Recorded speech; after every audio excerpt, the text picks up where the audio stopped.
LibroFest Metropolitano 2022.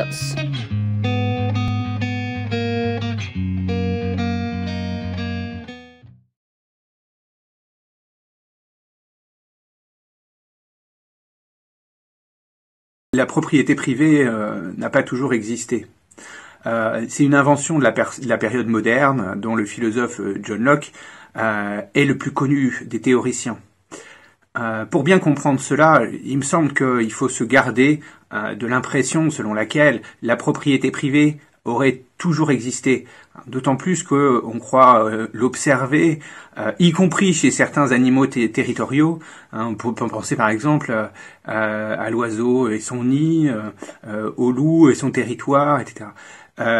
Mais au fond, la propriété privée est à la fois autre chose et plus que ces simples formes de possessivité que l'on peut observer ici ou là. Et je pense que de ce fait, il convient d'être un peu plus précis dans l'approche.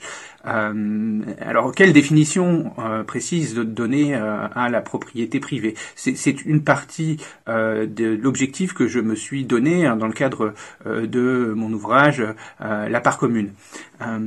Alors, la meilleure manière de décrire et de faire référence à la propriété privée est de se rapporter à ce que j'appelle l'idéologie propriétaire.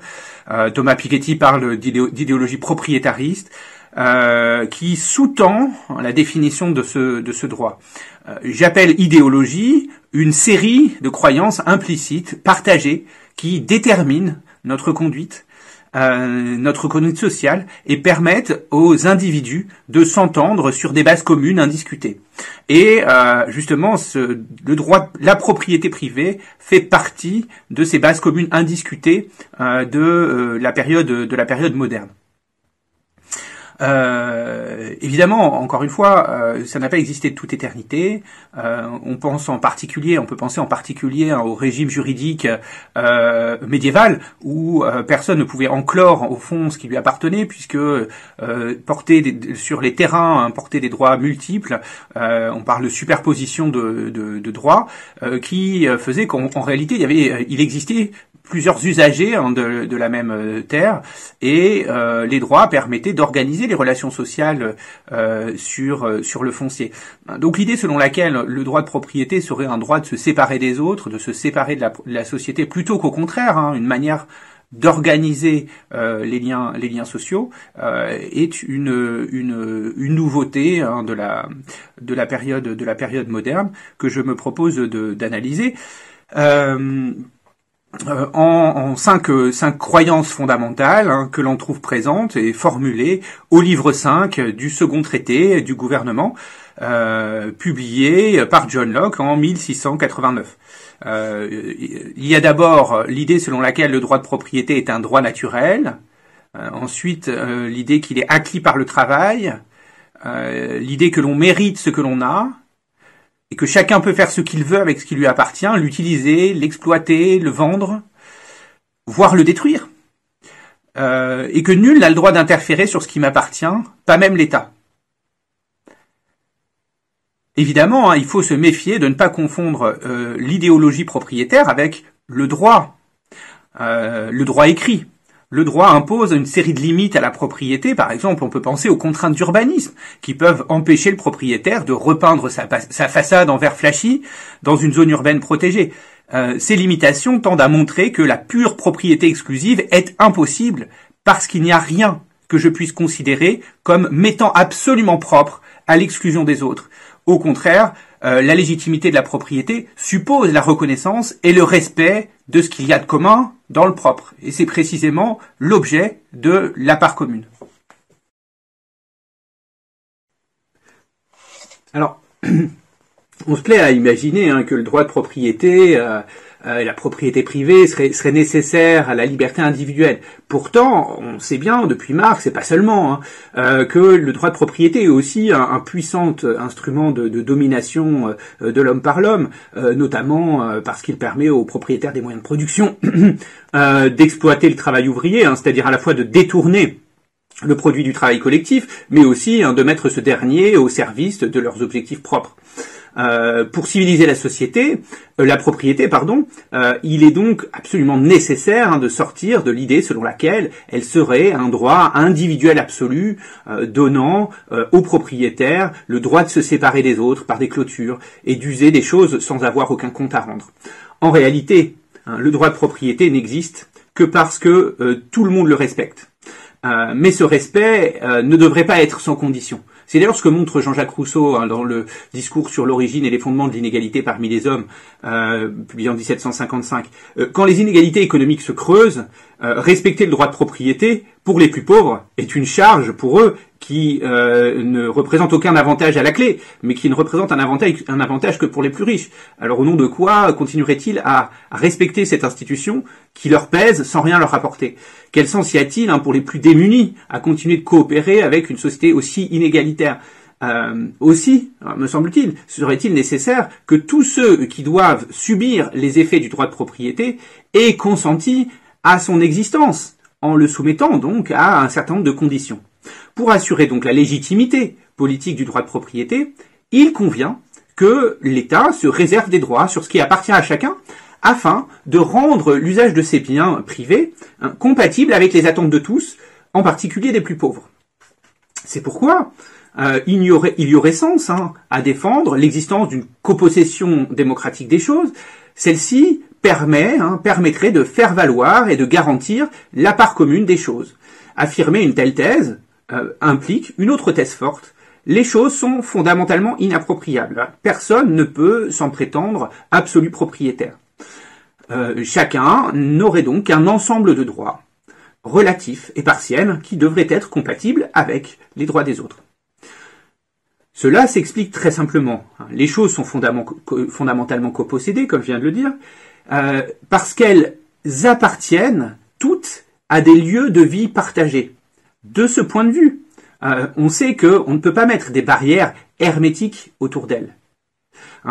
Les économistes ont montré à travers le concept d'externalité négative en particulier que l'usage d'une chose est toujours susceptible d'avoir un coût social pour lequel le propriétaire ne paie jamais. Qu'on soit propriétaire d'une voiture polluante, d'une usine chimique, d'un jardin ou d'un champ, on sait que l'usage que l'on fait de notre bien peut avoir des effets sur les autres, même si nous ne les souhaitons pas ou nous ne le savons pas. Comme il est impossible de mettre des frontières autour des choses, parce qu'elles débordent toujours sur leur environnement, il est donc nécessaire d'affirmer que les choses sont fondamentalement inappropriables parce qu'il y a en elles une part commune que l'on ne peut négliger sans commettre, à mon sens, la pire des injustices. Mais en réalité, il existe beaucoup d'arguments pour contester cette idéologie. Tout d'abord, l'idée selon laquelle chacun peut faire absolument ce qu'il veut avec ce qu'il a, avec ce qui lui appartient, fait partie intégrante de l'idéologie propriétaire, mais se heurte à de nombreuses difficultés. Et je n'en citerai qu'une, je parle évidemment dans l'ouvrage, je développe davantage. On peut penser au cas d'abus de propriété, ce qu'on a appelé l'abus de propriété. Imaginons que je fasse du ballon dirigeable. Alors c'est un exemple réel, un cas juridique, et que j'ai besoin de passer au-dessus du champ de mon voisin, ou que du moins dans l'usage de mon dirigeable, je passe au-dessus du champ de mon voisin. Imaginons maintenant que ce voisin érige de très hauts pieux, de 20 mètres de haut, dont manifestement la seule fonction est de détruire mon appareil. On peut certes penser que, étant chez lui, il fait absolument ce qu'il veut avec ce qui lui appartient. Pourtant, cette façon dont il use de sa propriété sur moi, en me lésant, montre qu'il est nécessaire qu'existent des arbitrages pour empêcher aux uns d'utiliser leur propriété dans le but de nuire aux autres. De la même manière que ma liberté doit être limitée par celle des autres, la propriété est incapable d'auto-limitation, contrairement à ce qu'on croit souvent, et doit être limitée. C'est-à-dire qu'elle doit inclure les droits des autres sur mon bien. Au fond, c'est une autre manière de dire que j'ai des droits légitimes à revendiquer en tant qu'utilisateur de ballons dirigeables sur le champ de mon voisin. En conséquence, il n'a pas un contrôle absolu sur son champ, il n'en est pas pleinement propriétaire, mais il ne dispose légitimement que de tous les droits qui sont compatibles avec les miens. Pour le dire encore autrement, il y a bien une part commune dans ce qui lui appartient, pourtant en propre. Donc on voit bien qu'il est assez aisé de remettre en cause la croyance selon laquelle le propre exclut le commun. Par ailleurs, la deuxième idée, selon laquelle on devrait être considéré comme plein propriétaire de ce que nous avons produit par notre travail, est également parfaitement discutable. En effet, il est extrêmement difficile de faire la part entre ce qui revient à mon travail et ce qui dépend de facteurs extérieurs à mon activité. Proudhon avait déjà fait remarquer que la coopération interindividuelle des travailleurs, d'un collectif de travailleurs, produit des effets qui sont irréductibles à l'addition des efforts individuels. Il évoque le cas notamment d'un épisode d'Histoire de France où les soldats, en 1836, ont érigé l'obélisque de Luxor sur la place de la Concorde. Proudhon dit, 100 grenadiers, 100 soldats sont parvenus à ériger cet obélisque en une journée. Pourtant, un seul soldat ne serait pas parvenu à le faire en 100 jours. Ce n'est donc pas seulement 100 jours de travail, mais l'effet de la coopération de 100 hommes.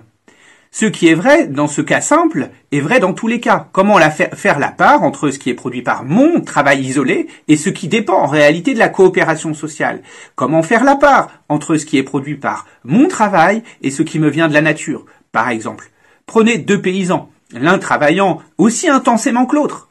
Peu importe, ils travaillent autant, avec un travail d'aussi bonne qualité. Mais au fond, ils peuvent avoir des récoltes bien différentes en fonction de la qualité du sol qu'ils exploitent, des conditions climatiques. En outre, ils récoltent moins ce qui vient de leur travail que ce que la nature a fait pousser d'elle-même. Donc on voit bien, au fond, qu'il est extrêmement difficile de faire la part du propre et du commun, de ce qui me vient de la nature, de ce qui me vient de la coopération sociale et de ce qui me vient de moi-même. On peut également s'appuyer sur ce même type d'intuition pour remettre en cause la notion de mérite, parce que il est extrêmement difficile, voire impossible, de faire la part entre ce qui est attribuable à mon mérite et ce que j'ai reçu de l'extérieur, ce que je dois à une série de facteurs intrinsèques, extrinsèques. Pensez par exemple à mes talents. Je les ai eus à la naissance.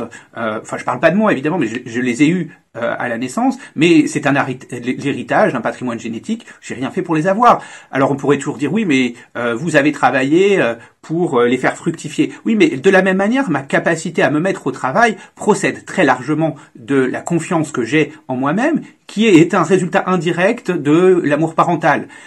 Donc, au fond, où est-ce que je mérite? Où est-ce que je dois aux autres? Et voici un point qui, à mon avis, enfonce un nouveau coin dans l'idéologie propriétaire.